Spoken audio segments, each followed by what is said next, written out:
జగన్మోహన్ రెడ్డితో గొడవలు పడి బలిపోస్తుంది మేమే అవ్వాలా? లోకల్ బాడీ ఎలక్షన్స్ వదిలేసి పారిపోయిన వాళ్ళు మీరు చేయలేక వాటితో మేము నిలబడి మిమ్మల్ని నిలబెట్టి మిమ్మల్ని గెలిపించి ఏదో ముష్టి 20 సీట్లు మీరు పడేసి 20 సీట్లు మిమ్మల్ని గెలిపించాలి మేము అందరం కలిసి.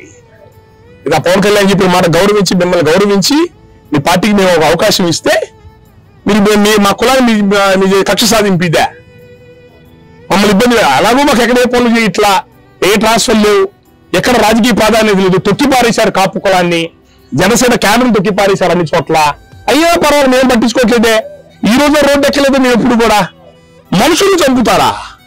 ఎంత ఒళ్ళు కొవ్వు కండం కొవ్వెక్కుతే చేస్తారు. జగన్మోహన్ రెడ్డిని చూపించపోయారా ఈ మగతనం తీసుకెళ్ళి మీరు? ఆ రోజు 5 ఏళ్ళు జగన్తో పోరాడిపోయారా మీరందరూ కలిసి? కాపులు మీ ఎందుకు వచ్చి నిలబడ్డాం? మీ అధికారంకి వచ్చిన తర్వాత ఇళ్లలో ఆరోగ్య రేఖలు కూడా మగవాళ్ళు అయిపోతారు మీరు అధికారంలో రాగానే. మనుషులు గుర్తి చంపుతారా? ఇలాంటి పనులు చూస్తున్నాము. రేపు రాబోయే రోజుల్లో మీకు ఎట్లా మూల్యం చెల్లించుకోవాలి మీరు చెల్లించుకుంటారు. మీకు ఇప్పటికీ చాలా అవకాశాలు ఇచ్చాం. మీ కమ్మ సామాజిక వర్గానికి, తెలుగుదేశం పార్టీకి ప్రతిసారి మమ్మల్ని మా జాతీయంలో అడ్డం పెట్టి మిమ్మల్ని వాడుకుంటున్నారు.